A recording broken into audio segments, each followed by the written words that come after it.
Esse podcast é apresentado por b9.com.br.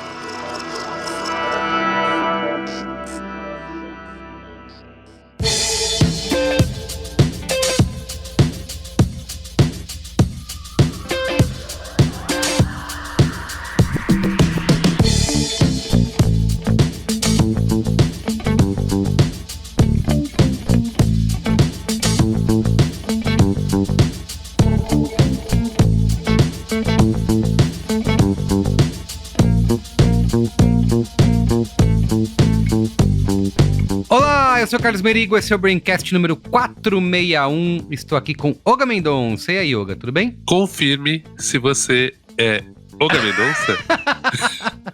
Muito bem.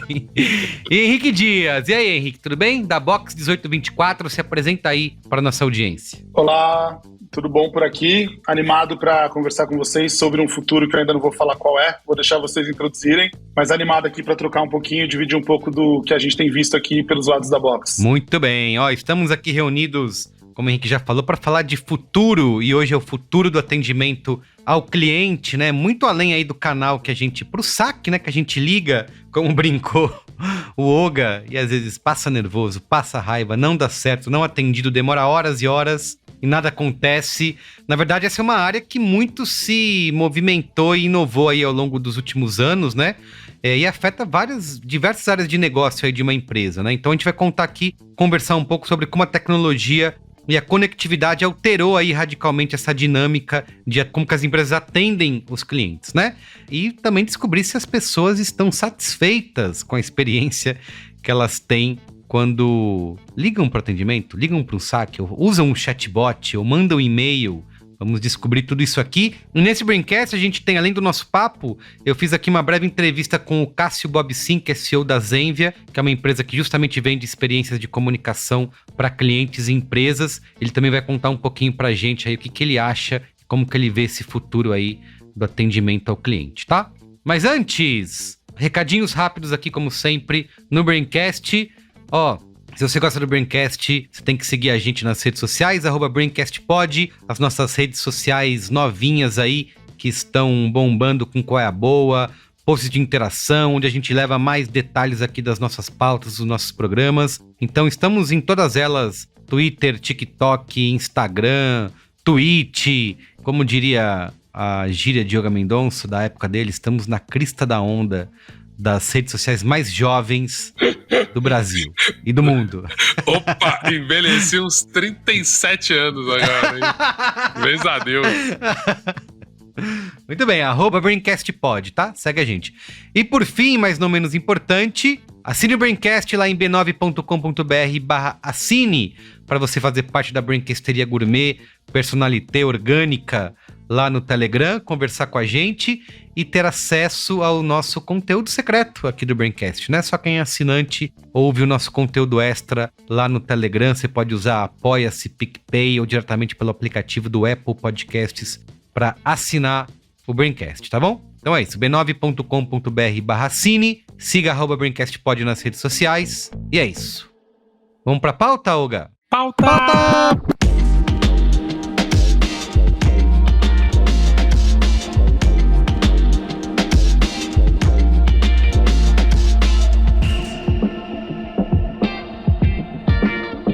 Bom, como eu falei lá na introdução desse Braincast, antes da gente entrar em definitivo aqui no papo sobre o futuro do atendimento ao cliente, eu conversei primeiro com o Cássio Bobsin.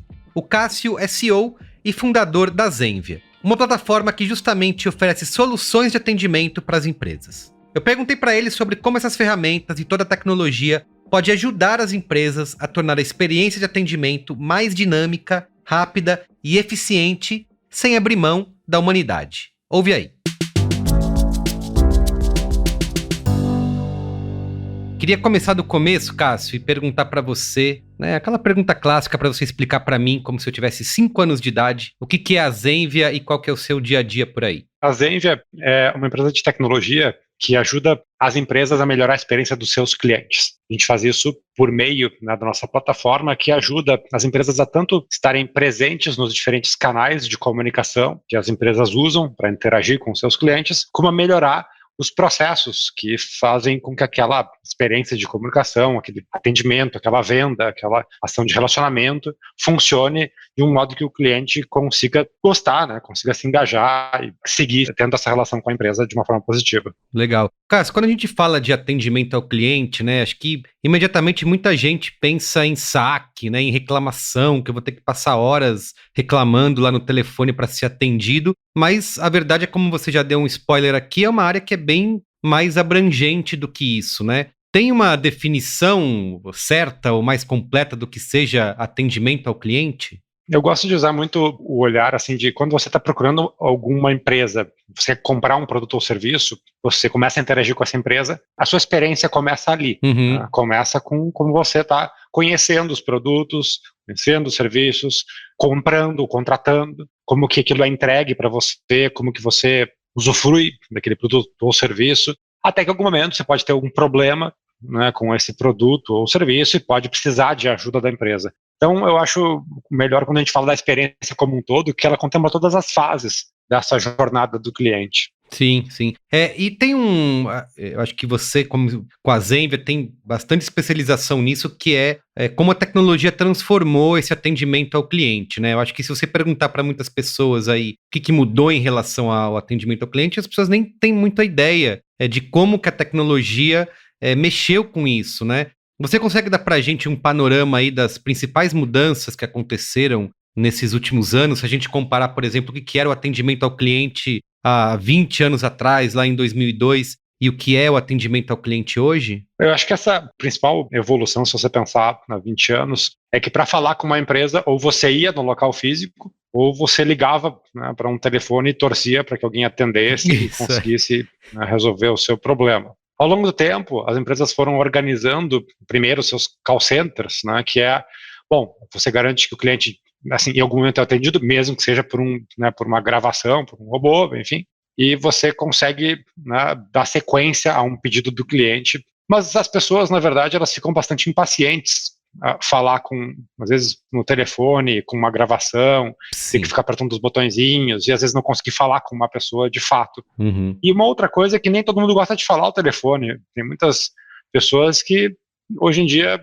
preferem escrever, preferem entrar num site, escrever num chat, preferem falar no WhatsApp, preferem usar rede social, preferem reclamar publicamente, esperar que a empresa corra atrás para ser atendido. Então, hoje o consumidor está muito mais no controle disso. Na verdade, esse poder vem mudando muito para o consumidor. Se a gente botar 20 anos para frente, a gente deve pensar que as empresas devem muito mais se adaptar ao cliente. Uhum. Essa é a grande tendência que a gente está passando, o poder está passando para o consumidor. E as empresas estão tendo que se adaptar. Sim, e como você falou, tem que atender esses dois tipos de público, né? Tem gente que reclama, né, desse excesso de inteligência artificial, de robôs atendendo. Às vezes, eu lembro de uma época que você ligava, você tinha que falar com um robô para poder chegar em alguém. Então, tem gente que quer logo chegar. Como que eu falo com alguém, com uma pessoa? E tem pessoas, como você falou, que não, né? Preferem ter um contato ali, usam um WhatsApp, manda mensagem, usam um chat, né? Para atender essas duas demandas aí, como que se faz? Atira para todo lado? Ou você já tem algum dado aí de tendência que indica que as pessoas querem mais uma coisa ou outra, as empresas deveriam investir mais em robotizar os humanos, digamos assim, ou levar diretamente para um atendimento mais personalizado? Como é que é isso? O que você tem de informação aí para nos contar? Seria bom se fossem só dois tipos. Né?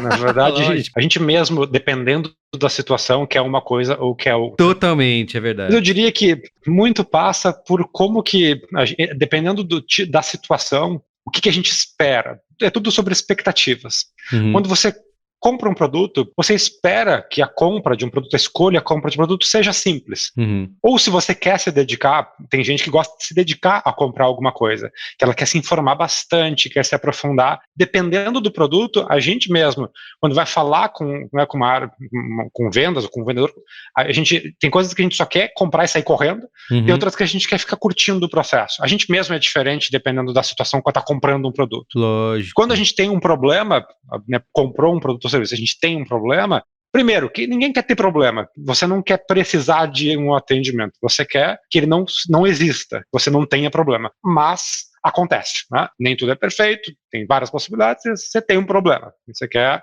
entrar em contato com a empresa, precisa entrar em contato com a empresa. Geralmente, assim, primeiro parte do pressuposto que você não quer fazer isso, né? Ninguém quer ter um problema e ter que resolver. Uhum. A empresa, quanto mais ela conseguir antever, ela conseguir prever, conseguir entender qual é o problema que você está tendo e resolver isso extremamente rápido, é o melhor. É melhor para todo mundo. É melhor para a pessoa, consumidor, que resolve isso rápido, não se incomoda, tira isso da frente, e para a empresa que torna esse processo mais eficiente, mais barato, não custa muito. Tudo que demanda muita energia do consumidor e muita energia da empresa, isso é ruim para todo mundo. Tanto para o consumidor como para a empresa, o melhor é conseguir organizar de um jeito, e não importa muito o formato evolui ao longo do tempo.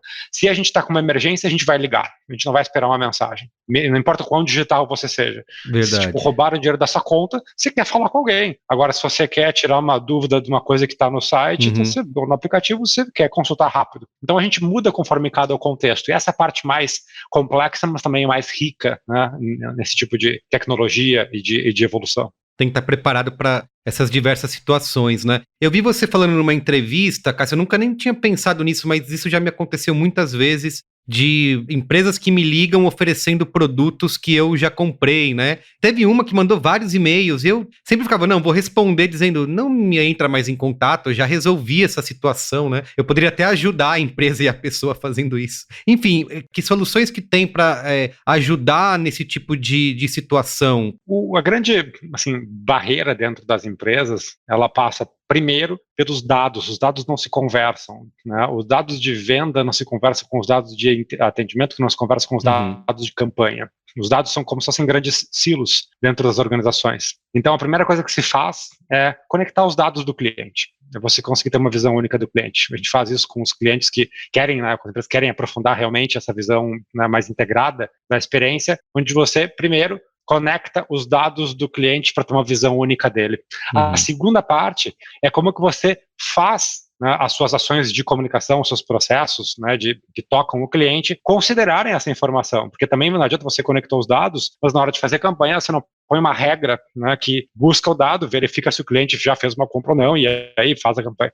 Então, na hora de desenhar a campanha ou o processo de comunicação ou de atendimento, é como que você usa esse dado para poder mudar a forma como aquela interação vai acontecer. Com essas duas coisas, você consegue ter, né, uma experiência muito melhor para as pessoas, né, para o consumidor no fim. Então, o que os nossos clientes fazem, muitas vezes, eles começam, né, pela integração de, por exemplo, dados de atendimento. Ou você pega que produto que o cliente comprou, com o histórico de compras dele, na hora do atendimento, existe uma alta chance de ele estar falando sobre a última compra dele, por exemplo, né? Claro, Ou se o cliente já abriu um chamado, ele está com uma reclamação e ele entra em contato de novo, tem uma alta chance de ele estar entrando em contato pelo mesmo problema que ele já registrou anteriormente. Coisas simples que são, mas que às vezes as empresas deixam de fazer porque é muito focado no operacional. Então, são coisas desse tipo que elas destravam muito o potencial na relação, na experiência com os clientes. Perfeito. E assim, a gente tem uma audiência aqui no Braincast de muita gente que tem o seu pequeno negócio, está querendo empreender, e quando a gente fala de atendimento ao cliente, né, todas essas ferramentas modernas aí de atendimento, já vem na cabeça das pessoas, não, isso não é para mim, é coisa de grandes empresas que tenham, né, uma operação grande, bastante capital aí. Essas soluções de atendimento custam caro? Tem um pequeno empreendedor, por exemplo, consegue implantar aí essas ferramentas, essas novidades no dia a dia? As ferramentas hoje em dia, elas são muito acessíveis. Então, a mesma tecnologia que a gente oferece para um cliente gigante, ela está disponível para o cliente pequeno. E ela está disponível com um preço para que o cliente pequeno consegue pagar. Boa. Qual que é a diferença? É que a empresa grande, ela tem muito mais escala, então ela acaba investindo mais em automação de processos, em integração de dados, usa mais recursos, né, das ferramentas. Mas as empresas pequenas, a gente tem desde clínica médica até pequeno varejista, alguma empresa de serviço pequena e que usa nossas ferramentas, mas usa a parte mais básica. São duas coisas que toda empresa faz. Precisa vender ou você precisa atender depois que vendeu. Essas são duas coisas essenciais. Então, no vender, tem ferramenta para atrair os clientes para comprar, tem ferramenta para converter esse cliente, né, em uma venda. Depois que você vendeu, você vai servir esse cliente quando ele tem um tipo de problema, enfim. E se você quer seguir fazendo negócios com esse cliente, você vai nutrindo essa relação. Então a gente tem uma solução para cada uma dessas etapas, né, que elas são super acessíveis para empresas pequenas, né? Qualquer ferramenta você consegue por menos de R$1.000, né? Qualquer uma delas. Às vezes tem plano de R$100, dependendo da ferramenta, de R$200, R$300 por mês, que é acessível para uma empresa pequena, porque no fim a gente está falando do cliente, né? E quanto melhor você gera experiência, mais faturamento você gera também, então as coisas se pagam rapidamente. Muito bem, pra gente terminar aqui, mas não dá para terminar sem a gente apontar um pouquinho para o futuro, né? A gente vê aí muitas soluções inovadoras, né, prometidas todos os dias, né? Mas saindo dessas ferramentas em si, indo para um cenário mais geral, o que a gente pode esperar do futuro do atendimento ao cliente, né, para os próximos anos aí? Você acha que vai continuar mudando? O que deve impactar esse tipo de comunicação, né? Eu até tinha te perguntado se vai ficar mais automatizada ou mais orgânica, ou que tipo de comportamento você enxerga desse consumidor, a gente imaginando aí esse futuro do atendimento ao cliente. Dá para a gente fazer um pouquinho de futurologia aqui? Claro, a gente tem uma grande transformação das empresas. As empresas antes elas eram muito organizadas por departamentos, né, muito verticalizadas. E agora as empresas estão se dando conta que o cliente é que manda e que você tem que fazer a experiência funcionar muito bem para o cliente.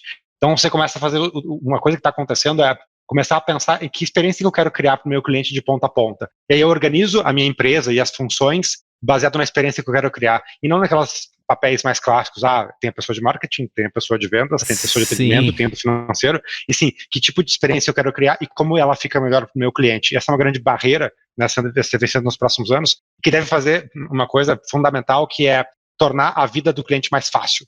Tá? E essa é uma coisa que ela parece ser simples, mas é extremamente difícil. Né? Hoje, quando você fala com uma empresa, às vezes você é jogado de um lado, jogado para o outro, né, que nem um boneco e fica perdido na complexidade da empresa. Isso tem que terminar, isso vai terminar. As tecnologias vão possibilitar, combinado com a reorganização das empresas, para que você tenha uma experiência fluida de ponta a ponta. E um outro aspecto, que ele é originado de dados, de uso de dados de uma forma mais inteligente e preditiva, é que você tenha que falar menos e receber mais as coisas de um jeito mais inteligente. Porque, na realidade, quando você interage com uma empresa, poderia ou deveria ser tão simples quanto falar com uma pessoa. E não importa se é uma máquina, se é um processo. A questão é que a fala humana e compreensível por um ser humano é o máximo da sofisticação que um processo pode chegar. Agora, como vai ser feito isso, né? É uma série de camadas tecnológicas. Mas para a gente, ser humano, a gente não foi feito para conversar com uma entidade complexa como uma empresa. A gente não entende essas coisas. A gente entende uma outra pessoa. E ainda assim, a gente sabe que é difícil, às vezes, conversar com uma pessoa. Mas essa simplicidade é onde a gente vai chegar. O máximo da sofisticação da tecnologia é ser tão simples quanto falar com uma pessoa do outro lado. Pô, bonito isso, hein? Bom, com essa poesia, Cássio, a gente encerra por aqui. Obrigado aí pelas suas explicações e pela sua visão aí. Acho que vai ser bastante importante para o nosso programa aqui, para esse debate sobre o futuro do atendimento ao cliente. Obrigado, viu, Cássio? Valeu. Prazer, até a próxima.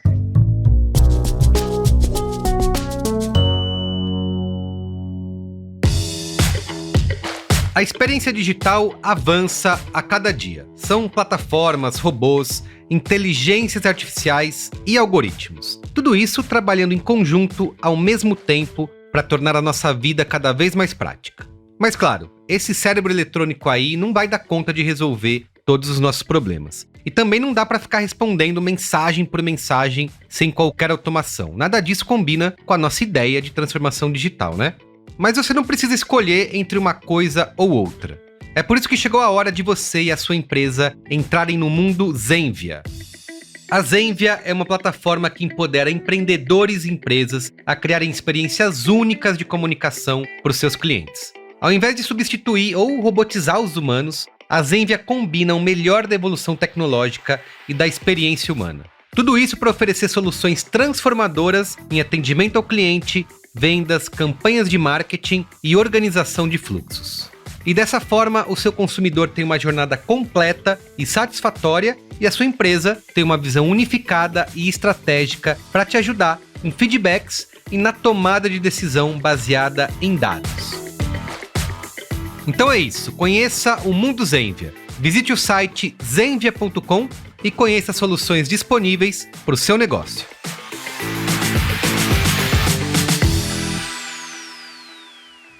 Muito bem, pra gente começar aqui essa conversa, né, queria começar perguntando pro Henrique para ele se apresentar, não esconda nada, quem que é você? O que é a Box 1824, para quem não conhece? Eu sou o Henrique Dias, né? Eu sou hoje VP de Seeding Scale dentro da Box 824. Isso significa que eu cuido dos projetos, áreas, processos de inovação dentro da Box. A Box é uma empresa que desde que ela está atingindo a maioridade esse ano, né, e desde que nasceu, o grande objetivo da Box é conectar as marcas com o futuro, né? Então, o que significa isso? A gente vai atrás de comportamentos emergentes, né? Como as pessoas, a gente não gosta muito de chamar de consumidores, né? Mas como as pessoas estão consumindo de forma nova, de forma diferente, trazendo novas demandas para o mercado, como as pessoas alteram o mercado, né? Porque muitas vezes a gente entende simplesmente pela alteração, por exemplo, das novas tecnologias ou de propostas que as marcas trazem para as pessoas e alteram os comportamentos, coisa que a gente olha também,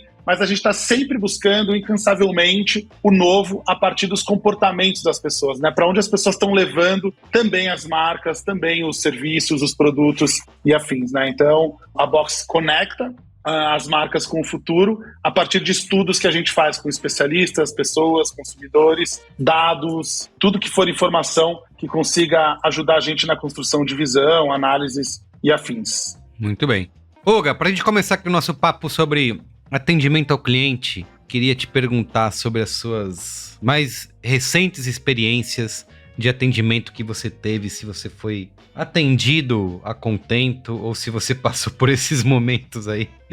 Confirme que você e queria falar com o humano loucamente. Cara, é muito louco, né? Porque em vários momentos a gente tá naquele futuro do Jetsons, né? Que a gente esperava. Eu me lembro, cara, de vários eventos aí de publicidade e tal, que a gente via, não, no futuro você vai assistir a novela e vai comprar o sofá da novela com apenas um clique ou coisas desse tipo. Realmente, às vezes você pensa, porra, no Instagram, várias vezes eu tô muito perto disso. Vejo uma camiseta, já clico lá, já compro. Mas ao mesmo tempo é engraçado, né? Como esses processos, eles ainda têm muito humanos envolvidos, com muito poder de decisão envolvidos nisso. Então, por exemplo, e assim, também tem a segmentação de cada coisa. Por exemplo, uma camiseta, eu compro desse jeito. Eu já clico no Instagram e já tô comprando e o atendimento é muito rápido. Um sofá, que aí eu não, aqui vai meu depoimento, que vai meu protesto. Cara, sofás, por que nenhuma loja de objeto bota o preço na porra do Instagram? Você tem que mandar, aí você vai do sofá, você vai pro WhatsApp, no WhatsApp vem uma mensagem pra você, aí você fala, é este sofá aqui. A pessoa pede pra você descrever o sofá, que em teoria já foi a foto no WhatsApp. E aí a pessoa fala, é esse sofá aqui. Ninguém fala o preço do sofá, da poltrona, da cadeira, só as grandes lojas, enfim. Então eu acho que ao mesmo tempo é meio engraçado, Merigo, porque eu vejo que em alguns momentos a gente tá muito no futuro, tem experiências muito interessantes mesmo, de compra, de atendimento ao cliente mesmo, não só de compra, mas muitas vezes de feedback, de empresas que te checam se você gostou mesmo, né? Ao mesmo tempo tem esses momentos estranhos que a gente vê que as coisas não funcionam bem, né? Então eu fico pensando assim, eu até acho que é legal a gente ir determinando no papo o que é o atendimento também, né? Eu comecei tirando sarro falando dos telemarketing, mas eu sei que é muito além disso, né? Então eu queria até entender mais esse cruzamento, né? Você acabou de trazer um ponto muito bom, né? Porque as pessoas acho que entendem atendimento ao cliente quando elas têm que ligar pro saque e passar um momento ali que é penoso, né? Mas você trouxe um exemplo que não vai bem além, né? Que começa no momento que você botou um anúncio, ou que um cliente vai te procurar, o atendimento começa a partir daí, né? Então é uma jornada muito maior aí para você poder fidelizar o cliente, não só pelo atendimento, né? É mais do que realmente o saque, né?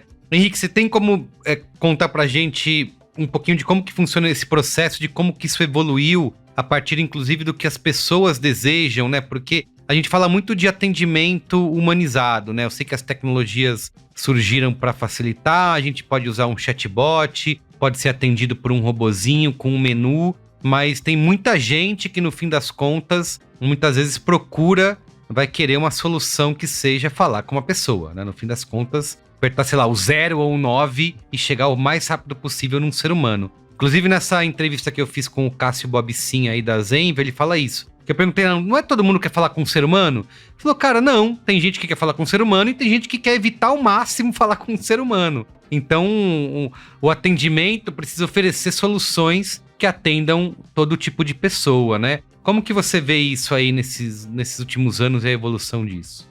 Eu acho que um ponto importante é a gente qualificar, né, que é um atendimento. O atendimento ele é uma ação passiva de uma marca, de uma loja, né? Passiva no sentido que, justamente como vocês colocaram, ela depende de uma pessoa chegar até lá e buscar ser atendida, né? E geralmente quando isso acontece é porque você tem um problema ou uma dúvida, né? Dentro de uma escassez de possibilidades de conexão, né? Ou seja, antes eu me conectava com uma loja indo até a loja, né? Ou no máximo ligando ativamente até uma loja.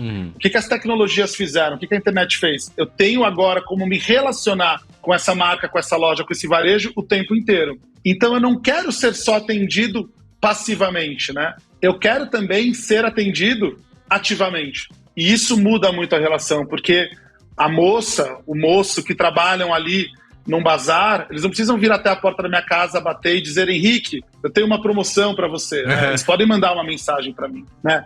A pessoa da loja de sofá não precisa cruzar a cidade, bater na minha porta e falar, esse aqui é o preço, tá aqui o catálogo. Né? O que as tecnologias fizeram foi colocar muito mais possibilidade de interação entre vendedores, especialistas, consultores, criadores e criadoras de conteúdo, pessoas que estão consumindo. E isso muda a dinâmica de tudo. Então as marcas se viram numa posição, o exemplo que o Olga acabou de colocar é sensacional, porque por que a marca está escondendo o preço? Porque ela quer ter mais tempo de relacionamento com ele. Só que na verdade ela está criando um relacionamento a partir do estresse, que é uma baita relação estressante.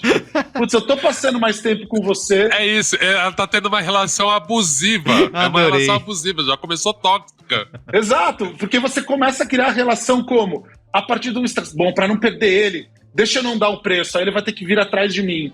Agora que ele veio atrás de mim, eu mando uma mensagem. Pelo amor de Deus, eu só quero saber o preço daquele produto, né? Então você não cria relacionamento, e sim, eu não acho um exagero colocar uma relação abusiva, porque em alguma medida né? Você só quer saber o preço de um produto, sim. E você tem que percorrer um labirinto gigantesco. Então esse ponto é muito importante. Não existe mais, a gente aqui na Box, a gente não trata mais com a ideia de serviço de atendimento ao consumidor, ao cliente. A gente trabalha realmente com a ideia de que existem serviços de relacionamento com pessoas, né? E pessoas, porque existe uma complexidade. Hoje, a gente pode ser impactado, por exemplo, num momento, eu estou lendo uma notícia triste sobre uma eventual guerra. Aí eu estou lá numa notícia, de repente entra um anúncio de 30 segundos super feliz, e eu, uou, né? Ou o contrário, eu estou lendo uma notícia super feliz e entra um anúncio do terceiro setor falando de algum assunto polêmico que eu não quero me envolver. Então existem ruídos nessa interação que é péssima para o relacionamento, né?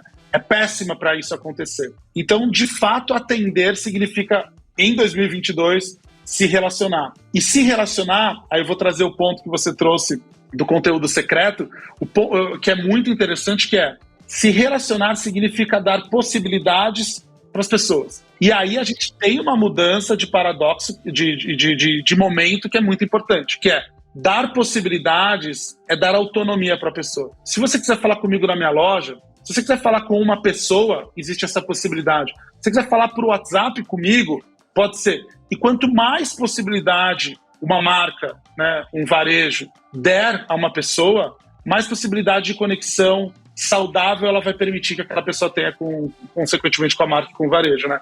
Então, dar autonomia para as pessoas hoje é um papel, né, da marca e do varejo. Dar o máximo de caminhos e a pessoa escolhe. E aqui, né, eu não quero mudar de assunto, mas já vou colocar uma sementinha aí para nossa conversa, que aí nascem dois grandes desafios, né? Como eu consigo ter o humano mais tecnológico, né? Como eu consigo ter o físico, presencial, mais tecnológico, ou seja, como uma pessoa vai ser atendida de uma forma mais tecnológica, por mais que a interface dela seja uma outra pessoa. E, por outro lado, como eu consigo ter tecnologias mais humanizadas. A gente é latino, a gente é brasileiro, a gente não funciona de uma forma pragmática com a máquina.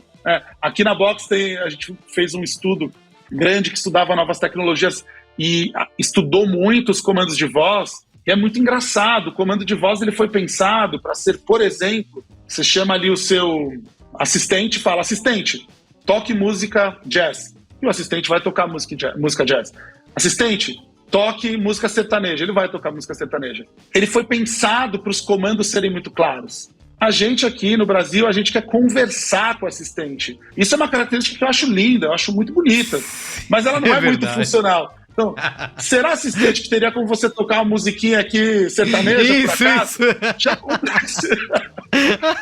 Como a gente humaniza esse aparelho? Esse aparelho precisa se relacionar de uma forma mais humana. E aí a gente entende a complexidade da tecnologia se relacionar de uma forma fluida com o brasileiro ou brasileira, né? Então, é um desafio muito grande, humanizar a tecnologia e trazer mais tecnologia para o humano, né? Caramba, Henrique, você abriu uma porta, Henrique, que a gente vai ter que chamar para uma outra pauta que é falar da Alexa. Porque puta merda, cara. Eu gostei que o Henrique falou assistente, para não ativar nenhum assistente de ninguém. Você já viu, né, Henrique? Eu já boto marca e tudo, mas pra mim a Alexa é meu pet aqui em casa. Qualquer dia eu boto uma coleira e levo ela pra passear. O dia que fizeram uma com a bateria, eu faço. Mas é isso mesmo. E eu acho engraçado que às vezes, eu acho que teve que evoluir tanto essa questão da tecnologia, que às vezes você pode pular algumas palavras que no Brasil ela tem que entender, né? Tem que entender o que você tá falando. Eu acho isso fantástico, assim. Mas acho que esse tipo de interação, né, que a gente tem uma relação diferente. Muito se falou de chatbots, né? Então toda empresa vai ter que ter um chatbot para atender o seu cliente e ser uma coisa mais rápida, tecnológica. Eu não vou... Porque é muito frustrante quando você liga num saque, você precisa passar vários minutos falando com várias pessoas diferentes, repetindo o seu problema para tentar chegar na pessoa certa que vai resolver. Em tese, uma tecnologia como um chatbot vai te ajudar com isso, porque você tá ali, vai clicando nas opções e vai chegando de maneira mais rápida naquilo que você precisa fazer, tem um histórico, né, daquilo que você está tentando fazer. A empresa com a tecnologia, em tese, vai conseguir te ajudar. Por outro lado, isso pode funcionar para algumas coisas, mas não funciona para outras, né? A gente viu recentemente, rolou até no Twitter, o cara lá que sofreu uma fraude, né? Foi roubado, ele queria falar com o banco o mais rápido possível e ele ficou tendo que enfrentar uma série de barreiras, porque ele não conseguia falar com um ser humano. Então, era só via chat, mandando mensagem, e espera, e aguarda, seleciona opções no menu. E nesse momento que você tá com algum problema muito grande, que você tem pressa, você tem que ser atendido por alguém, né? Alguém tem que te falar, ô fulano, tô aqui pra te ajudar, me conta aí, o que você tá precisando? E acabou, né? Então, é isso, a tecnologia não resolve tudo. Eu gostei muito disso que o Henrique trouxe de você transformar o humano mais tecnológico, no sentido de você conseguir organizar, né, e conseguir ter um processo melhor, e ao mesmo tempo também humanizar a tecnologia, que é você conseguir entender o momento que a pessoa quer falar com você, que cada uma vai estar te ligando ou tá entrando em contato por um motivo diferente. Se é algo que você não tem pressa, você pode mandar um e-mail ou falar com o chat, esperar uma resposta, você faz. Mas se eu acabei de ser assaltado, preciso cancelar o meu cartão, alguém precisa me atender na hora, né? Perfeito. Eu até queria trazer um ponto dentro disso, trazer duas reflexões, né, dentro disso, né? O primeiro ponto é que a gente tende, sempre que surgem novas tecnologias, a gente tende a ir cognitivamente, para um pensamento pendular, né? Ou agora tudo é humanizado, ou tudo é tecnologia, né? E as coisas coexistem, né? E você vai ter, né, pessoas que... A mesma pessoa tem hora que vai querer falar com um outro ser humano ali do outro lado, e essa mesma pessoa tem horas que vai querer simplesmente interagir com uma interface tecnológica, né? Então, estruturalmente, a complexidade para os negócios teremos que ter as duas opções, né? As duas opções conceituais, que cada uma se granulariza em multi-atendimentos, né? Mas tem um segundo ponto também, que é um impacto, né? E eu trabalhando nesse mercado com marcas e com pessoas, né, consumidores, quase nos últimos 20 anos, eu percebo que existe um modelo vigente que ele não se adequa mais, né?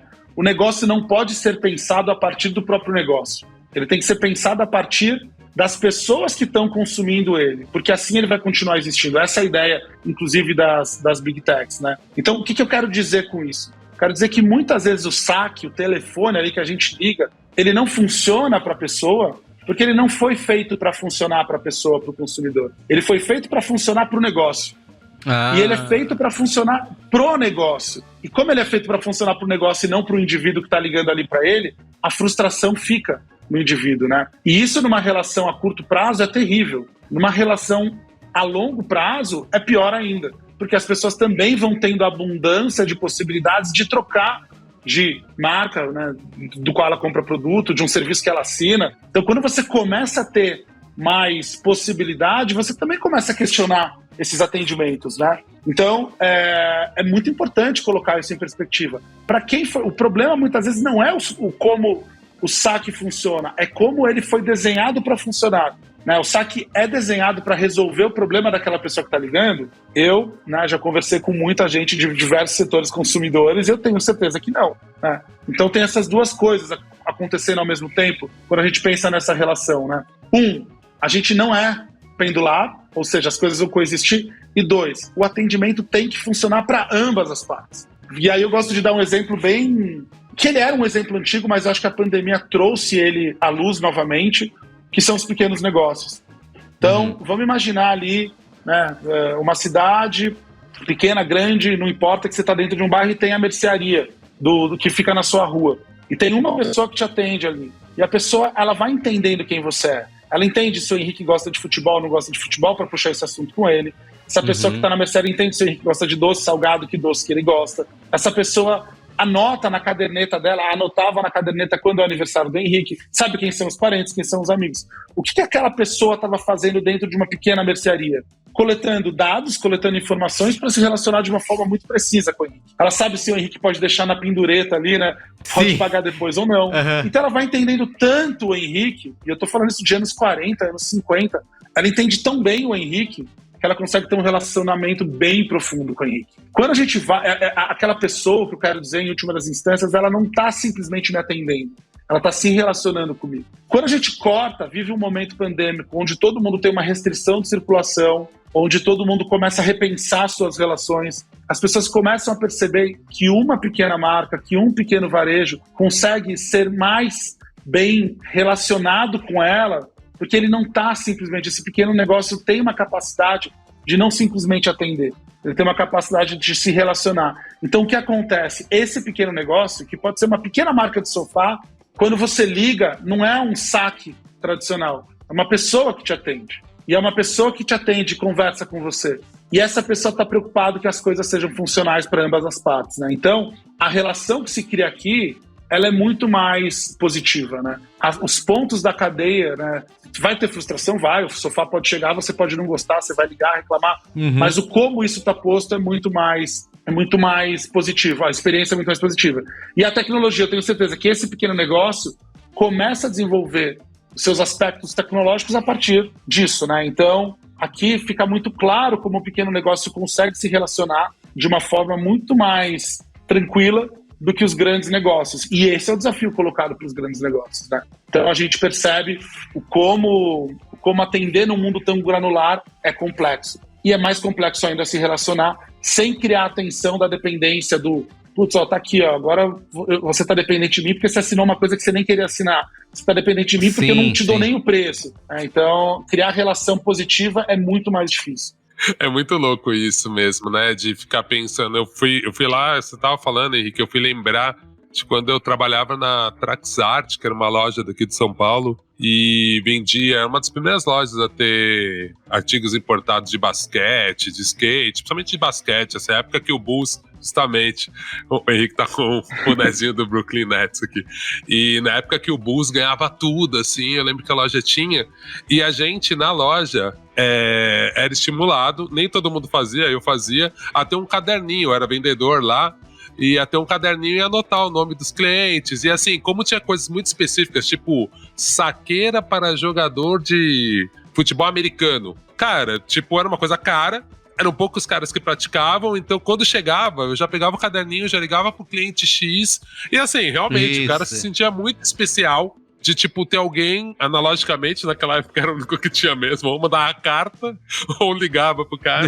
Mas eu fico muito na dúvida, assim, se a gente ainda tem um gap de treinamento, que aí foi muito legal você falar, né, ó, talvez esse saque não foi desenhado pra atender o público mesmo. Exato. Né, talvez a intenção não seja essa. Mas é muito assustador. Pra atender a empresa, não, mas é muito assustador, né, Merigo, quando você vê, saúde, cara, liga pro hospital.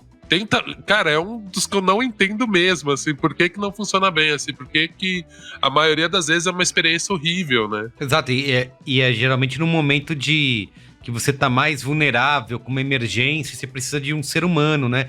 Inclusive, isso é um ponto que eu queria perguntar pra vocês, assim, porque eu faço o típico antissocial e prefiro fazer o máximo pra não falar com um ser humano, resolver tudo pelo aplicativo, pelo chatbot, pelo e-mail, e tudo magicamente se resolve. Mas tem esses momentos que cara, não quero falar, quero falar com alguém, pelo amor de Deus, me passa pra uma pessoa. Preciso contar pra ela o meu problema, ela precisa entender o meu problema e tentar me ajudar, né? Então, por mais que a pessoa não queira falar com o ser humano e prefere a tecnologia, tem momentos que não adianta. E entrando num papo um pouco filosófico aqui, eu queria perguntar pra vocês o que o humano tem de tão legal, de tão bom, que a gente quer. Qual é o ativo tão precioso que só os seres humanos conseguem entregar, que a gente fica nessa obsessão aí de falar com pessoas reais. Pelo amor de Deus, digito 9 rapidinho, me passa pro atendente que eu quero falar com ele, que a máquina não vai conseguir fazer. Tem alguma explicação? A gente tem alguma maneira de entender esse nosso comportamento? Vou trazer uma reflexão interessante que a gente captou em alguns trabalhos e vai muito nesse sentido, Merigo. Como, por exemplo, lojas na Europa conseguiram tirar vendedores e ser completamente autoatendimento. Né? Uhum. Desde a pessoa mexendo na gôndola, pagando e acabou. Né? E quando a gente fez um estudo para ver como isso funcionaria no Brasil, mesmo a pessoa que quer o autoatendimento, ela sente falta de ter um vendedor, uma vendedora ali para bater um papo. Né? E eu volto nas características culturais brasileiras. Né? A gente gosta de conversar como povo mesmo, a gente gosta de falar, a gente confia muito nas pessoas, a gente cria uma relação de confiança, né? Não são todos os países que têm uma relação, por exemplo, de golpes como existem no Brasil. Aqui no Brasil, né, os golpes de a pessoa ligar no celular, mandar mensagem, é uma questão estatística, né? O que essas quadrilhas fazem? Elas sabem que se elas ligarem para 10, eu não sei o nome, eu não faço parte da quadrilha, eu não sei se são 10 ligações, 100 ligações, 1000 ligações, mas elas têm já um indicador de a cada X ligações que eu fizer, alguém vai acreditar e vai fazer um Pix, que vai, enfim, dar o dinheiro para ela, né? A gente gosta, a gente cria uma relação e um vínculo forte com o humano, né? Então a gente não é um povo tão pragmático que a tecnologia invade nossa vida e ela rapidamente irriga a nossa vida e quando vê a gente está usando ela para solucionar tudo. A gente até usa ela, mas a gente continua tendo a dependência de ter outras pessoas ali, né? É um baita desafio, por exemplo, agências bancárias conseguiram ser digitalizadas em massa porque a gente teve a pandemia no meio. Se você não tem a pandemia no meio, que de fato as agências, né, foram obrigadas a fechar, a gente teria ali as pessoas querendo ir até uma agência tomar um cafezinho com o gerente. É um programa dela, inclusive, né? Ir na loja, independente de comprar para bater um papo. Então, isso existe. Isso é um aspecto nosso, né? E também porque a tecnologia ela entrou massivamente no nosso mercado há menos tempo do que em outros lugares, né? Mas eu diria que existe esse desafio de ter, né, essa interface humana e clicar o 9 e alguém te atender. Isso. E alguém conversar com você, alguém te escutar, e isso nos traz uma tranquilidade, por mais que essa pessoa muitas vezes nem vá resolver o seu problema, ou por mais que essa pessoa nem vá trazer nada muito positivo na relação, mas ter a opção ali. De novo, assim que você constrói uma relação positiva e de autonomia para a pessoa. Eu decido se eu quero falar pelo WhatsApp, se eu quero falar com uma pessoa, descaro 9 e falar com uma pessoa, se eu quero ir até a loja. Então a gente tem atender no Brasil é muito difícil, né, nesse sentido. Se você faz uma comparação rápida, né, de como funciona o trabalho de um garçom em lugares diferentes, né, no Brasil, Estados Unidos, no Japão, é completamente diferente, né? Então, por exemplo, no Japão não é nada educado você chamar o garçom dando um sinal, é super, né, fora do protocolo, né? Você tem códigos a partir de como você deixa a sua bebida na mesa, o seu hashi na mesa, a pessoa já sabe se ela tem que trocar seu prato, se você quer pedir, enfim, tem códigos, né, de atendimento. Aqui a gente tem a coisa de levantar a mão, falar, então conversar muito, matar dúvida. Você acabou de explicar por exemplo, atendendo, né? Você acabou de explicar o porquê que deu um problema, a pessoa quer que você repita tudo de novo, né? Então, a gente tem, como povo e como cultura, essa necessidade do humano como interface. Aqui, né, Henrique, a gente gosta de levantar a mão e falar, ô grande, ô campeão, chega aí, ô, por favor. Exatamente. Já no Japão você vai ser mal educado. É o que a gente queria fazer com a empresa também, né? Ô, grande, por favor, chega aí. Exato. Somos informais. Exato, né? exatamente. E acho que tem um ponto muito importante que é muitas vezes, você trouxe um lance aí que eu acho que é muito verdadeiro, né? Às vezes a pessoa nem vai conseguir resolver o problema, ela não vai te trazer uma solução na hora, mas de você conseguir falar com alguém e essa pessoa demonstrar uma empatia, né? Que ela, putz, verdade, entendo isso. Você já se sente mais seguro, né? Você se sente... a gente pode chamar até de auto-engano, mas assim, não, alguém tá cuidando do meu caso. Né? Eu adoro quando eu ligo pro atendimento e a pessoa fala, não, deixa comigo, eu vou cuidar do seu caso. Eu falo, putz, legal, tô em boas mãos, alguém vai cuidar do meu caso. O que mais me deixa pé da vida quando eu preciso ser atendido é eu ter que ligar para várias pessoas em momentos diferentes e ter que explicar a mesma coisa, né? Putz, ouvi, mas aqui não é comigo, eu vou te passar para alguém. Quando você me passar para alguém, já me passa com a minha treta e essa pessoa já vem preparada. Não, a pessoa fala... pois não, senhor Carlos, como eu posso te ajudar? Eu falo, cara, é a 4ª vez que eu conto como alguém pode me ajudar e ninguém me ajuda, né? Então, eu acho que quando você pega alguém, um atendimento que tem autonomia de falar, entendo, legal, deixa comigo, eu vou cuidar do seu caso, você dá uma aliviada e parece que está se relacionando com a marca, né? Como você falou. Sim. Não, eu fiquei pensando muito nisso, assim. Eu acho que primeiro se importar, então acho que é um pouco isso que a gente gosta de falar com o ser humano, porque o ser humano se importa, tanto que eu até ficava brincando um pouco que se eu fosse fazer aquelas gravações de call center, eu faria muito caramba, que triste, hein? Vacilamos com você. Já ia ser tão melhor se você ligasse, mesmo que fosse uma gravação. Puta, malzão aí, viu? Que merda essa empresa. Pô, que bom que você continuou com a gente. Já seria incrível. E tem uma outra questão que eu acho muito interessante também do Brasil, e eu percebo que a gente tem muito isso, que é uma curadoria, né? Cara, quantas pessoas não vão no restaurante e perguntam pro garçom o que ele mais gosta, numa loja, o que o vendedor mais gosta. A gente tem essa brisa da curadoria na hora, que você fala, cara, ele não é o curador. O que tá legal aí? Qual que é o melhor do dia? É isso. Qual que sai mais? Isso, eu acho muito engraçado. Qual que sai mais? Qual que sai mais, sabe? Tipo... Quando o garçom é sincero e fala, ó, eu pediria esse porque saiu aqui tem um pão de queijo aí, mas ó, já tá umas 4 horas aí, não tá bom não, pede esse aqui. Putz, legal, o cara, né, falou a real, não tá tentando me empurrar qualquer coisa, você já compra no que ele indicar, né, porque ele já te deu uma demonstração ali de sinceridade e honestidade, né. Não, é muito especial, né, eu acho que eu contei pra você, né, Merigo, essa semana eu tive essa experiência de atendimento muito pessoal, que eu falei, nossa, destravei várias fases aqui.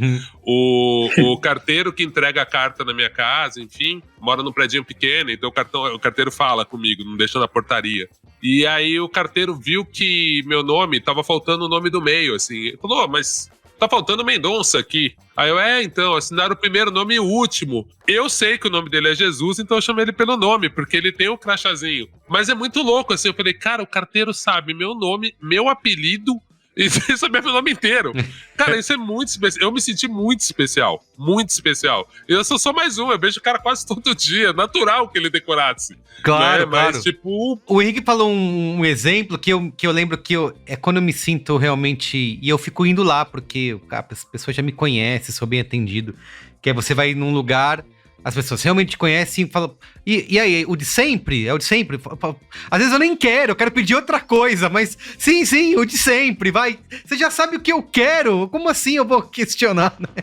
Então é muito engraçado como a gente se conecta, né? E é louco porque o algoritmo fazendo isso, eu já fico puto. Sabe, tipo, que é isso que eu acho engraçado. Te oferecendo coisas que você já comprou? Não, quando o algoritmo completa alguma coisa, ou faz, já, tipo, ou me indica, e eu percebo na cara, assim, tipo, não, ou tipo farmácia, sabe, que os caras já querem, eles ficam pegando a nossa compra, e começam a indicar uma coisa de doença, assim, não tô resfriado agora, inferno, sabe, já começa a ficar meio puto. Vai ficar resfriado o resto da vida, né? Acho que tem um ponto interessante também, que é fundamental quando a gente pensa em atendimento e relacionamento. Historicamente, todo mundo quer se sentir especial. Só que hoje a gente tem mais caminhos para fazer com que o outro e mesmo a gente se sinta especial. E isso é o tal do marketing granular, da relação granular, é você realmente granularizar a relação. Então, Se tem uma marca pequena que fala com 10 pessoas, é falar realmente com cada uma das 10 pessoas. Se é uma marca pequena que fala com 100, agora se é uma marca que fala com 1 milhão, a demanda é a mesma, né? As pessoas estão comparando os tipos de atendimento o tempo inteiro, né? Colocando uma coisa do lado da outra. Fui bem atendido aqui, por que tal marca me atende, outra não me atende tão bem? E dentro disso, a gente tem muito recurso, né? E aí eu quero entrar um pouco nas questões tecnológicas, que é, uma empresa consegue hoje ter tecnologia suficiente para entender quem é aquela pessoa, né? Uhum. A questão é, para ela conseguir captar essas informações e usar essas informações também de forma ética, de forma transparente e de forma que aquela pessoa, né, por exemplo, o Olga acabou de dizer, eu não gosto quando eu sou impactado dessa forma. Então, uma vez que ele não gosta, é importante entender isso e não impactar ele dessa forma, né? Assim como, de repente, o Henrique pode gostar de ser impactado dessa forma e o Henrique vai tendo a opção de querer um relacionamento dessa forma. E aí é interessante, porque as empresas, para fazerem isso, não adianta ela só criar uma consciência de que existem os dados e de que ela pode fazer isso. Ela precisa, de fato, começar a exercitar isso de uma forma que funcione para ambos os lados, né? E tem um termo que é pouco discutido no mercado ainda, que é a questão da taxonomia da informação. Que caminho que você dá à informação? Você pode coletar um monte de informação do Henrique, uma vez que o Henrique libere, né? A gente tem a Lei Geral de Proteção de Dados. O Henrique liberou os dados. Uhum. Você está coletando um monte de informação do Henrique, né? Que horas que ele acorda, que horas que ele dorme, que horas que ele faz exercício, o que ele gosta de comer, como ele gasta o dinheiro dele. Você coletou um monte de coisa. Mas para onde estão indo essas informações? Então imagina que é um monte de prateleira, gavetinha, para onde estão indo as informações? Se essa informação, ou seja, se esse dado não chega organizado, não tem como eu ler esses dados de uma forma que eu consiga me relacionar bem com o Henrique. Porque eu vou ter um monte de informação captada sobre o Henrique e eu não sei no final do dia o que fazer com essas informações, né? Eu não sei como organizar essas informações. E aí o que acontece? As empresas começam a errar muito com as pessoas. E errar em situações terríveis com as pessoas, que as pessoas começam a criar um bode, vocês começam a repelir, né? Então, o que eu estou dizendo errado? Eu estou dizendo assim, e é uma falha tecnológica. Eu fui lá, liguei para uma marca para falar sobre o meu plano de assinatura. Eu não estou ligando para reclamar, eu estou ligando para fazer um incremento. Eu vou gastar mais dinheiro na minha assinatura, hipoteticamente, de qualquer coisa que seja, de audiovisual, de um pacote audiovisual. No que eu estou no telefone, digite seu CPF, Putz, eu fui imputando todas as minhas informações. Depois que eu imputei tudo, eu espero que a pessoa que me atenda, ou a máquina que vai falar comigo, já saiba quem é o Henrique. Já saiba... Não, aí o que acontece? Quando alguém me atende, pede para eu repetir todas as informações. Exato. Isso faz eu gastar um tempo. E isso me gera uma frustração. E de repente eu fico tão bravo com aquilo que eu simplesmente desligo o telefone e deixo de fazer um contrato. Isso acontece numa plataforma, você tenta logar e não consegue logar. Aí você está logando, daí, quando loga, o seu plano ali, o que você quer fazer, você não consegue mexer. Então, esses erros, essas falhas, são muito ruins para as pessoas. E eu vou dar um último exemplo, que é vamos pegar uma loja, que digitalmente, quando você está logado nela, ela te sugere coisas super legais. Então, sei lá, uma loja de esporte, uma marca de esporte, ela te sugere coisas, eu gosto de basquete, então chega coisa de basquete, um lançamento novo, vai ter um jogo da NBA. Ela vai me sugerindo coisas do meu interesse. Eu sou o Henrique, a mesma pessoa. Quando eu vou na loja física, ninguém me conhece. Sim. Ninguém tem uma relação comigo. Ninguém tem uma conversa legal comigo. Ninguém fala comigo sobre basquete. Eu sou abordado de uma forma... genérica. Então, eu tenho uma experiência de atendimento tão genérica, tão vazia, que eu falo, nossa, que marca legal no digital e que marca ruim no físico. E o mesmo acontece, né? Você tem uma loja que você vai fisicamente, você é super bem atendido, aí você faz um login, né? Tá logado dentro da loja digital e a experiência é chata, ruim, né? Por isso que atender, né? Acho que é uma ótima pauta, né? Que a gente está conversando aqui, porque atender é um dos grandes desafios dos negócios. Como que você atende bem, como você se relaciona bem, como você cria vínculos extremamente positivos. Mas é isso que é engraçado, né, Henrique?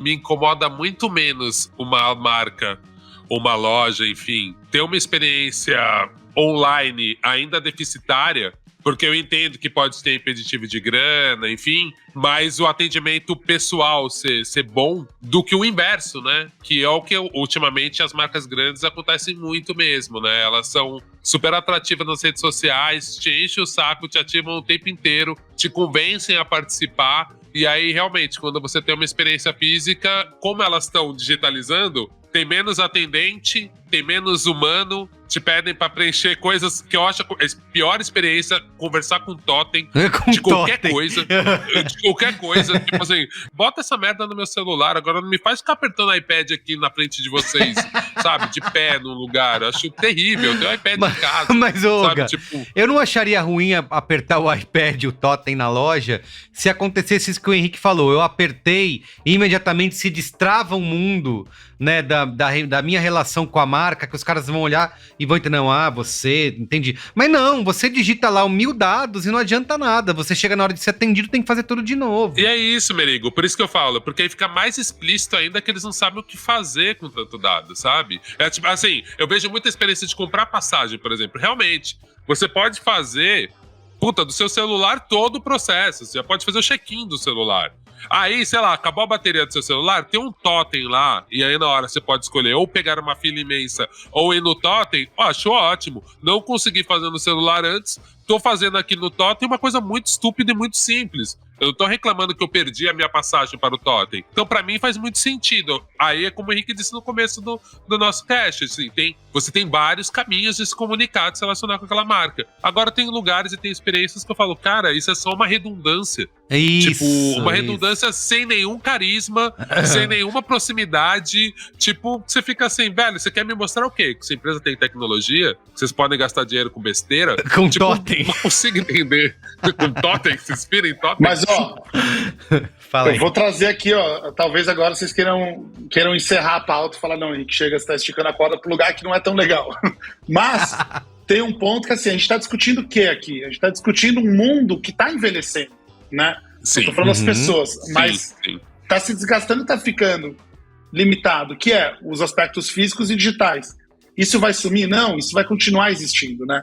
A relação que a gente tá colocando aqui o tempo inteiro na dualidade é ser atendido numa loja física, ser atendido por telefone ou digitalmente por um site, por um chatbot. Só que essas duas coisas coexistem e elas começam a ser parte de uma mesma camada, que é o tal do termo usado hoje, que está super na moda, que é o phygital, né? Porque, queira ou não, as duas coisas estão correlacionadas, né? Tanto é que tem muita loja, né, que era só e-commerce, e está fiscalizando essas operações, assim como muita loja física, né, digitalizou as suas operações. Só que a gente está entrando num momento de mundo, falando de futuro, que tem mais uma camada para a gente se preocupar. Então, assim, quando eu falo envelhecer, a gente nem resolveu o digital e o físico com o mercado, a gente está entrando e adentrando numa terceira camada, que é do virtual. O virtual, ele é completamente diferente. Então, quando a gente começa a discutir metaverso, por exemplo, isso é muito importante. Por quê? O metaverso vai ser um baita canal de relacionamento e de atendimento, né?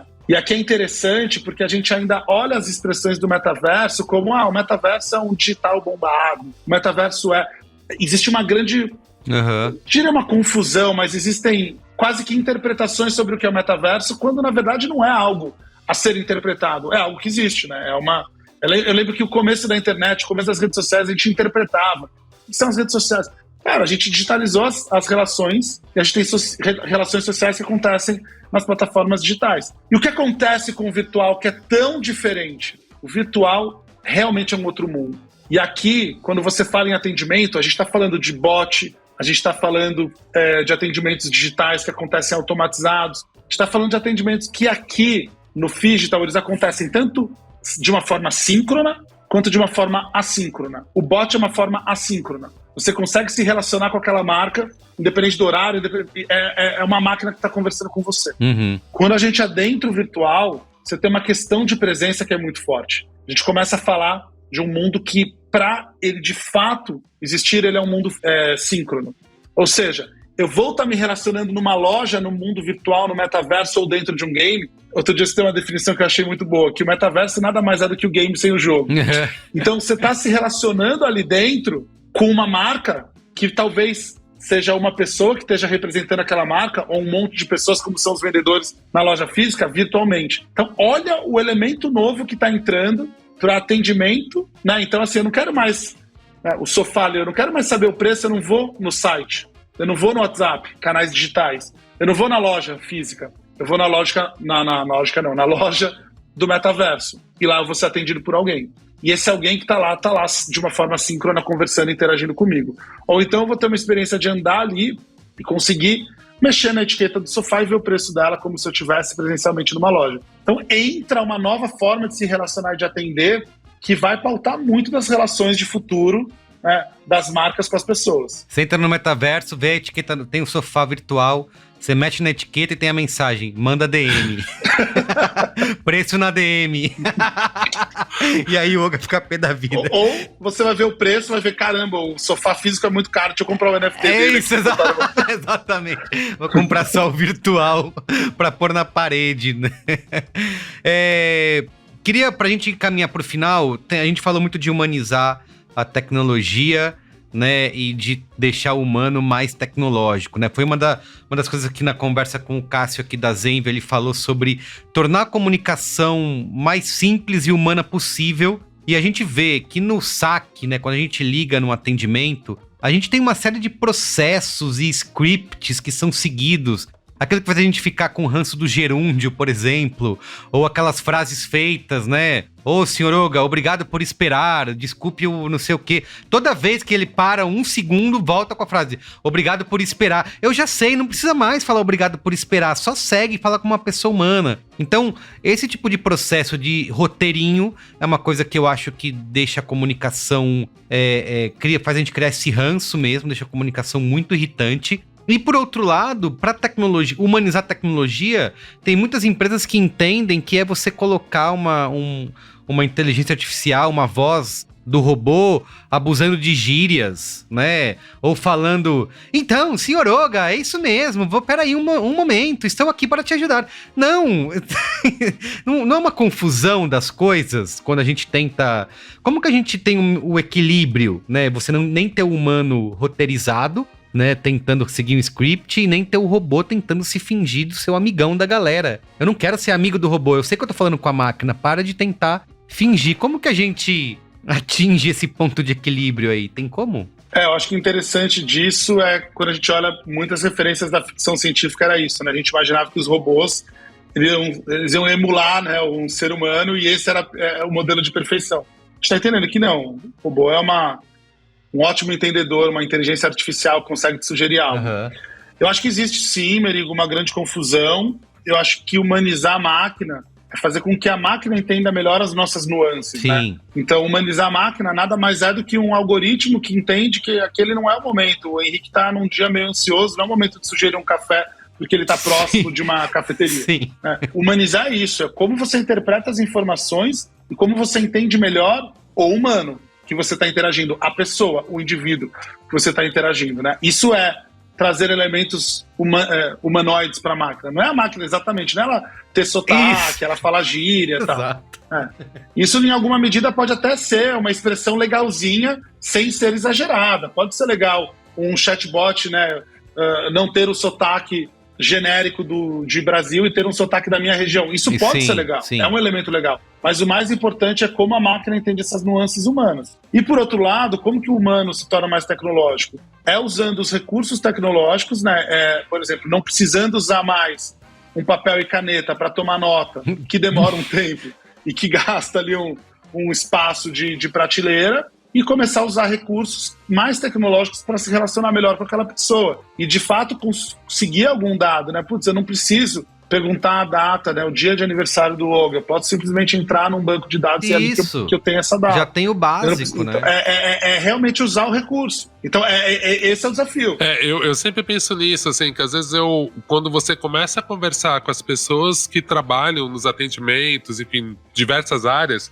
você vê que elas têm vários processos que são analógicos, que não tem nada a ver com a gente, e aí você vê a empresa investindo em bot, em não sei o que, e você fala, cara, por que não usa todos esses bots para resolver coisas internas e deixa o funcionário falar com a gente? Às vezes seria mais inteligente, sabe? Porque às vezes eu percebo essa questão, você tem uma tecnologia super avançada, e aí outros processos da empresa não tem tecnologia nenhuma. E aí sempre acaba dando um gargalo, um funil meio tosco, meio idiota, assim, que você fala, cara, era muito melhor você botar um robô pra fazer isso e deixar essa parte de venda mesmo com alguém que percebe essas nuances. Porque assim, por mais que a gente evolua o IA e a inteligência artificial, a gente percebe que são muitas variáveis mesmo, né? Então, essa semana a gente estava discutindo muito no nosso grupo ali de WhatsApp. Eu tô muito fissurado nessa questão do DALL-E, né, da inteligência artificial produzindo imagens, assim, né? Porque é o meu que tá na reta, né? Eu sou designer e ilustrador, assim. E aí, quando eu vejo você falar 3 palavras pro computador absurda e ela criar uma imagem em cima dessas palavras, você fala, cara, realmente é surpreendente, assim, tem resultados muito interessantes. Ainda não tão incríveis, mas já estão chegando em algum lugar bem, bem legal. E eu penso, daqui 5 anos, o que vai ser inteligência artificial, né? Mas, ao mesmo tempo, eu entendo que cada vez mais também, esse atendimento humanizado, eu acho que ele vai ser valorizado também. Esse craft, feito por humanos. Eu acho que a gente vai ter um tipo de logo desse tipo. Assim, isso aqui realmente é verdadeiramente orgânico. Isso aqui é feito por humanos. Uma certificação, justamente, né? Porque eu só tô querendo puxar um pouco mais pro futuro mesmo, aproveitando que o Henrique tá aqui, porque eu acho que é um pouco isso, assim, você acha que no futuro a gente vai ter esse tipo de valorização, Henrique, do que é humano, em contraposição ao que é digital, se a gente vai aceitar o erro? Porque no final, assim, a gente já percebeu que o digital erra pra caralho, só que é outro tipo de erro. Será que a gente vai aceitar esse erro? Pensando nisso, metaverso e coisas desse tipo, já tem algum estudo nessa linha? Não, eu acho bem interessante. Com certeza a gente vai aceitar algumas falhas. Inclusive, tem máquinas de inteligências artificiais hoje que são feitas para terem pequenos erros, para trazerem essa nuance humana, né? E acho que isso é importante, né? Acho que humanizar as máquinas parte um pouco para esse lugar. Eu colocaria que sim, eu acho que a gente vai sim chegar num lugar que ter algo feito por um ser humano vai ser valorizado, né? A gente caminha para lugares de alta valorização desse processo manual. Vai ter as primeiras gerações que não vão saber escrever com caneta, parecia algo impensável, né? 20, 30 anos atrás, né? Enfim, a gente tem toda uma série de conjunturas tecnológicas que vão mover a gente para esse lugar mais tecnológico, não tem como fugir disso, né? Quando eu trago até a provocação do virtual, ela é exatamente isso, o virtual não é o digital, esse é o ponto. As marcas que acharem que vão entrar que ainda nem fizeram a transformação de atendimento e relacionamento ainda para o digital, a gente já tem um novo mundo chegando que vai coexistir. Ele não vai tirar, não é um em prol do outro. E é interessante porque no virtual a gente volta a ter características muito humanas de relação, né? Para quem entende um pouco de jogo, que é um mercado maior do que cinema, música, séries, televisão, juntos, aquele mercado é um mercado de interação pura. Aquilo é um mercado de relacionamento, aquilo é um mercado de comunidades, aquilo é um mercado sobre presença, né? Então, a gente nunca vai perder os aspectos humanos. O que a gente vai ter é muito mais tecnologia na vida, né? Então, o desafio das marcas é como ser tão tecnológico quanto as pessoas estão puxando a gente. Sim, e até porque se você não conseguir fazer esse atendimento da maneira que se deve, as pessoas vão recorrer àquilo que é o último recurso e que muitas vezes funciona, que é reclamar muito no Twitter, nas redes sociais, marcando as marcas. E aí aparece alguém, não, veja bem, peraí, vamos... A pessoa diz, já tentei, tô há dias tentando consertar a minha internet, que não funciona mais, ninguém me responde, nananã. E aí você reclama na internet, aparece. Magicamente, não, veja bem, senhor, senhora, estendendo o tapete vermelho. Então, tome cuidado. Se os seus canais, se todo o seu omnichannel, se o seu multicanal não consegue dar conta de atender as pessoas, elas vão usar esse recurso, né?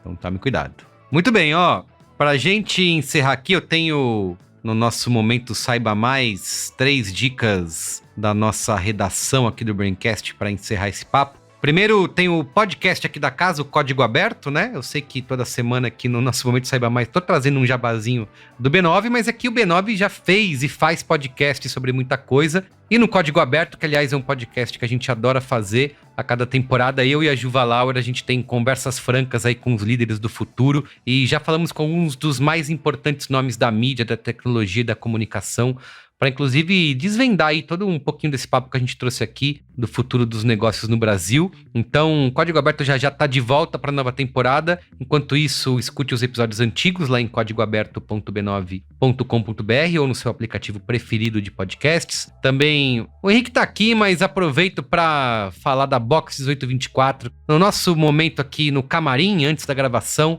já tinha puxado o saco dizendo que a gente é fã, né? Que a Box traz aí já há muitos anos diversos estudos completos sobre tendências, comportamento, tecnologia, sobre o futuro mesmo das coisas. Então, acho que vale você seguir, além de acessar o site da Box, né, box1824.com, seguir a Box lá no Instagram, por exemplo, é sucesso para você sempre ter essas informações, esses dados quentinhos aí que a Box levanta, estuda e que apontam aí para a gente olhar para o futuro, tá? E por último, a gente já gravou aqui com o pessoal da Melted, né, o Braincast 449 sobre o mercado do meme.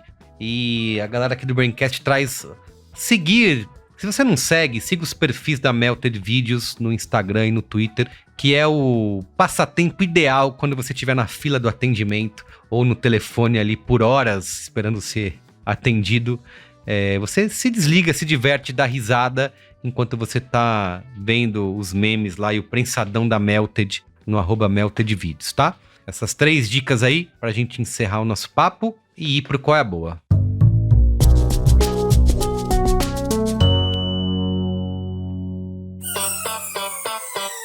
Olha só, como ouvinte do Braincast, você provavelmente já percebeu, né? Aqui no B9, a gente adora uma conversa. Mais do que uma paixão, elas viraram o nosso negócio. O B9 já produziu milhares de episódios que contam histórias, expandem horizontes e criam conexões autênticas com a audiência. Seja através de conteúdos originais em podcast ou em projetos multiplataformas, o B9 também coloca marcas e empresas dentro dessas rodas de conversa. Sempre buscando diferentes pontos de vista e com ideias que nos tiram do raso. Quer um exemplo? O B9 transformou a plataforma de estudos e pesquisas da Globo não apenas em um, mas em 2 podcasts. Eu tô falando do Gente Conversa, apresentado por ninguém menos que Juba Lauer, e do Gente Investiga, comandado pelo Túlio Custódio. Bem-vindos à plataforma Gente da Globo, o seu passaporte para conhecer e compreender as tendências de comportamento do brasileiro. E nesse episódio do Gente Investiga, a gente analisa o fenômeno do live shopping. Luz, câmera e transformação. E é sobre isso que vamos conversar hoje. Eu sou o Túlio Custódio e a nossa conversa é sobre a voz das mulheres no esporte. Ainda há muito que evoluir para derrubar estereótipos e combater o preconceito de idade. Hoje eu falo sobre o consumo de vídeo no celular e a relação mais ampla entre internet e televisão. Você pode conferir todas as investigações do podcast Gente lá em gente.b9.com.br. E para conhecer tudo que o B9 pode fazer pela sua marca e pela sua empresa, acesse o site b9.company. Se preferir, manda um e-mail lá para negócios@b9.com.br que a gente troca uma ideia, tá? Conte com o B9 para transformar sua marca em conteúdo e em conversas que saem do raso. Vamos pro Qual é a Boa? Qual é a boa? Qual é a boa?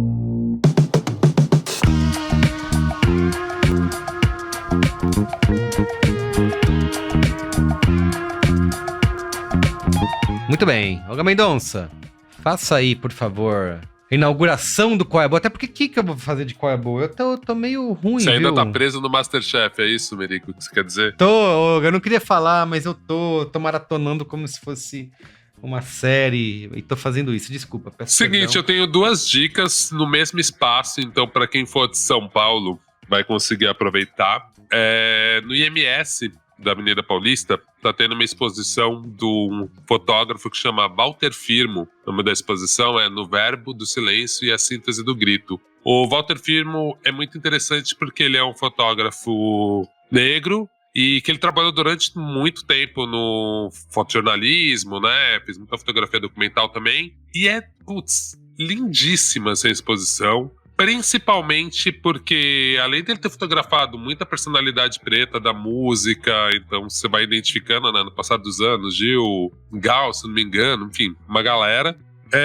Ele também fotografou anônimos, mas anônimos com uma dignidade e uma forma que a gente não tem no nosso imaginário, principalmente sendo preto no Brasil, né? Famílias felizes comendo, famílias pretas felizes comendo. sabe? Tipo, são ações que parecem meio bobas, mas quando você vai na exposição e sente isso, é uma exposição lindamente, muito bem montada e que cobre tudo. E assim, assistam os vídeos são bem legais também, de entrevistas, e aí você vai entendendo todo esse imaginário e o quanto não tem, a gente sempre se identifica, não só pessoas pretas, mas acho que brasileiros em geral, se identifica com cenários, com as situações, sabe? Eu acho que foi uma exposição que mexeu muito comigo, tá lá no IMS, e eu queria aproveitar também, porque ainda tem um restinho de uma mostra de um diretor americano, negro, importantíssimo, gay, vários filmes tocando nessa temática também, chama Bicharia Negra, o cinema de Marlon Higgs. Eu não lembro se eu já tinha falado, talvez eu já até falei, mas eu queria agora indicar ela mais precisamente um filme que chama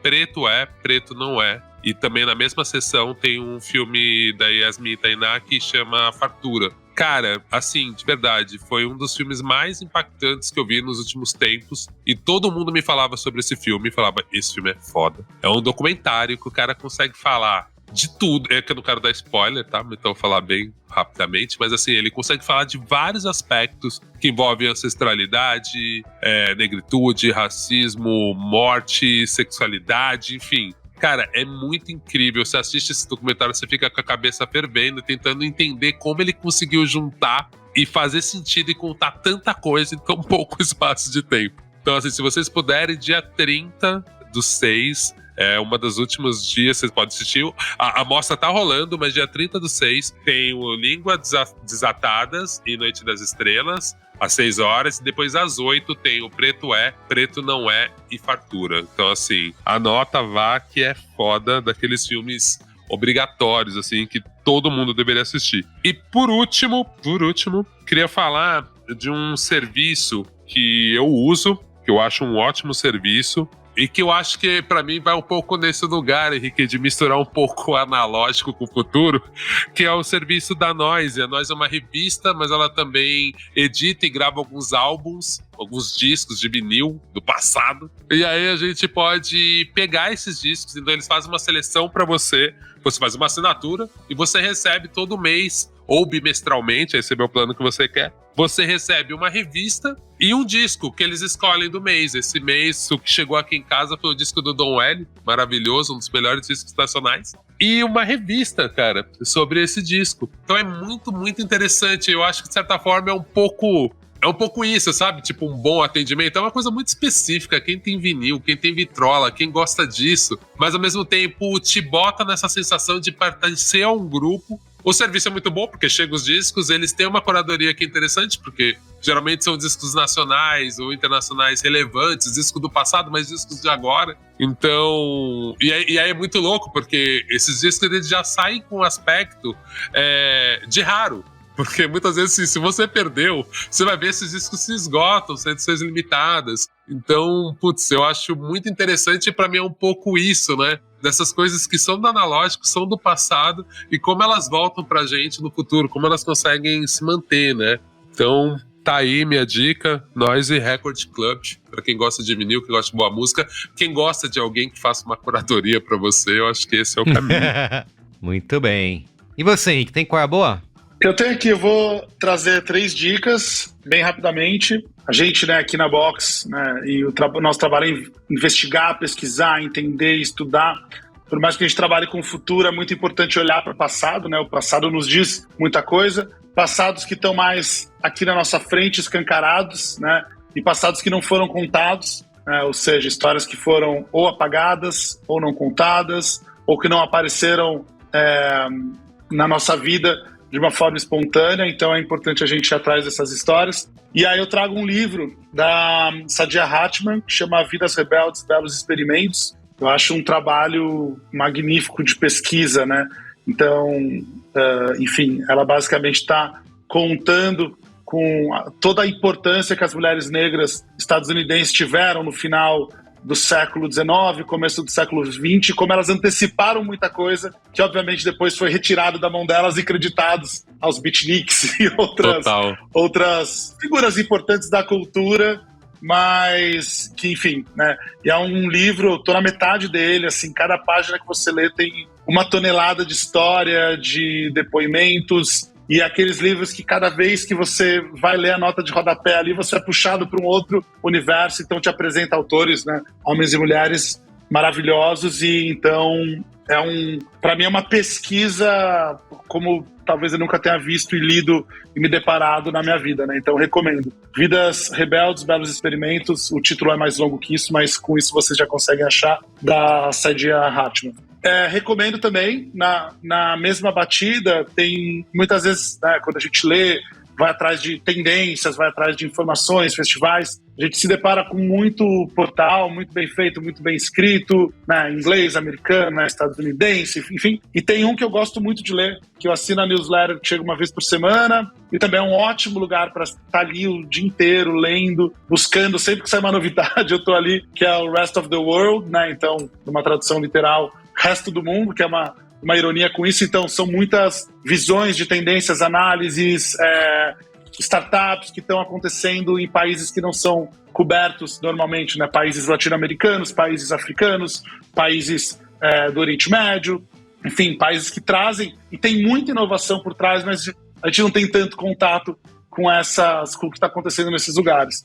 E por fim, a minha terceira dica é uma comunidade, né, formada por futurologistas do mundo todo, e com a ideia de democratizar, né, e tirar esse aspecto da tendência e da futurologia ser algo, né, de elitizado, caro. Então tem uma iniciativa que é o Future Resource, né, então Future Resource, né, como fontes de futuro, e você consegue entrar, você consegue achar, encontrar pessoas. Eu achei bem interessante um movimento que o Future Resource fez, que não foi fazer uma newsletter, mas se você quiser, você entra num grupo de WhatsApp e fica recebendo ali, é como se fosse um timeline de links interessantes de coisas que estão acontecendo pelo mundo todo, né? Então, como democratizar esse acesso a esses conteúdos, criar caminhos, eventos, tem uma série de coisas, né? Acho que o Olga mesmo trouxe, tem uma série de coisas gratuitas acontecendo na cidade, na internet, no metaverso, nos espaços digitais, e é interessante ir para esses lugares, né? Então, essas são as minhas 3 dicas e são as minhas boas da semana. Muito bem. Henrique, você falou agora do Rest of the World .org, tá, galera? Pra vocês deixarem rápido. Nossa, já saiu uma matéria aqui que já pulou na minha cara, que parece que foi feita pra mim nesse momento, falando por que o DALL-E, esse algoritmo, essa inteligência artificial que faz os desenhos, ela tem uma obsessão misteriosa por mulheres usando saris, usando roupa indiana. Feito pra mim, né? Eu tô nesse tópico, eu já vi essa pauta, já fiquei louco. Já está obcecado. Já tô querendo ler agora. Assim. Muito bem, ó. O meu Qual é a Boa, aqui rapidamente, é um livro que eu comecei a ler, tô adorando, porque é daqueles que tem um estilo de thriller, que é esse aqui, o TikTok Boom, do Chris Stockwalker, que é um jornalista britânico, ele já escreveu para Wired, para The Economist, que fala basicamente do TikTok, né? Um aplicativo viciante e a corrida chinesa pelo domínio das redes sociais, publicado aqui no Brasil pela Intrínseca. E ele vai trazer um pouco aí, obviamente, né, o que a gente já espera, que é contar um pouco da ascensão da rede, de como que ela se tornou um grande sucesso, de como que ela tem um grande impacto no entretenimento, na mídia, em como as pessoas consomem música, em como as pessoas se relacionam e criam, inclusive, uma fama super repentina e, ao mesmo tempo, tão, né, rápida. Mas também tem uma outra coisa que o TikTok causou, e tem causado ainda, né, apesar de uma discussão já ter arrefecido um pouco, mas ainda é algo que causa uma estranheza aí, mexe com o poder das nações, né? Então a gente viu Estados Unidos e China brigando aí para ver quem que ia comandar. Os Estados Unidos, de repente, queria que o TikTok fosse vendido, né, para a Oracle, para uma empresa americana, e eles conseguiram, a ByteDance conseguiu um pouco se desvencilhar disso, mas de como isso mexeu com a geopolítica mesmo, né? Um simples, entre aspas, aplicativo conseguiu fazer com que os países aí entrassem em conflito, até porque o TikTok, que é uma rede social chinesa, ele tem essa missão de desafiar essa hegemonia norte-americana aí, né, tecnológica norte-americana, e tem conseguido fazer isso, né? A gente vê o crescimento do TikTok, como tem conseguido mexer com todas as grandes companhias, as big techs americanas, o próprio Facebook, a Meta, né, se vê ameaçada pelo TikTok, vem tentando correr atrás. Então eles realmente estão conseguindo, e talvez não, né? Acho que é o primeiro grande aplicativo, grande rede social, ou Big Tech fora dos Estados Unidos, que consegue ter aí, oferecer algum tipo de desafio, né? Embate para essas empresas americanas, e ele conta um pouco disso. Óbvio que são acontecimentos que ainda estão rolando, o TikTok é uma coisa desse momento, então é um livro que rapidamente pode ficar defasado, mas ele traz já um ótimo resumo para quem quiser entender por que o TikTok conseguiu esse poder e como que ela mexe aí com esse equilíbrio entre os países, tá? Então, TikTok Boom, da Intrínseca, escrito pelo Chris Stockwalker. Então é isso, gente. O Braincast de hoje fica por aqui. Queria agradecer, Henrique, obrigado, foi muito bom. Quero que você volte mais vezes aqui no Braincast para conversar com a gente, porque, como já deixou claro, tem diversos temas e caminhos que a gente pode seguir aqui em Braincasts próprios. Valeu, Henrique, obrigado, viu? Valeu, obrigado pelo convite. Só chamar que estarei a postos aqui. Valeu, galera. Beijo, viu? Valeu, querido. Beijão. Tchau. Tchau.